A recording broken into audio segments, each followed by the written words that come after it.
নমস্কাৰ আসাম টেকৰ নতুন এটি ভিডিঅ'লৈ আপোনালোকক সকলোকে স্বাগতম জনাই আৰম্ভ কৰিছোঁ দিনটোৰ কেইবাটাও গুৰুত্বপূৰ্ণ খবৰ আৰু এনে ধৰণৰ খবৰবোৰ নিত্য চাবৰ কাৰণে চেনেলটো ছাবস্ক্ৰাইব কৰি ভিডিঅ'টোত এটা লাইক কৰি দিব। এই মুহূৰ্তত জনাই আছো 5 জুনৰ ভিতৰত হাইস্কুল একান্ত পৰীক্ষা আৰু 20 জুনৰ ভিতৰত উচ্চতৰ মাধ্যমিকৰ চূড়ান্ত পৰীক্ষাৰ ফলাফল ঘোষণা কৰা হ'ব।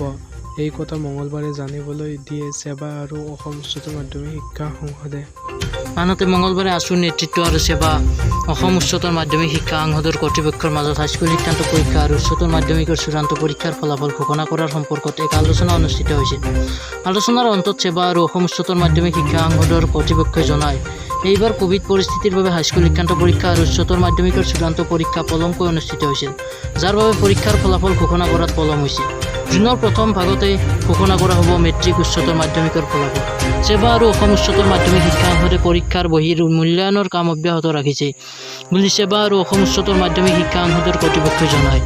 এইপিনে আলোচনাৰ অন্তত আছুৰ সাধাৰণ সম্পাদক শংকৰজ্যোতি বৰুৱাই সংবাদ মাধ্যমৰ আগত কয় যে আছুৱে অহা জুনৰ প্ৰথম সপ্তাহৰ ভিতৰত পৰীক্ষাৰ ফলাফল ঘোষণা কৰাৰ বাবে সেৱা আৰু অসম উচ্চতৰ মাধ্যমিক শিক্ষা সংসদৰ কৰ্তৃপক্ষক দাবী জনাইছিল।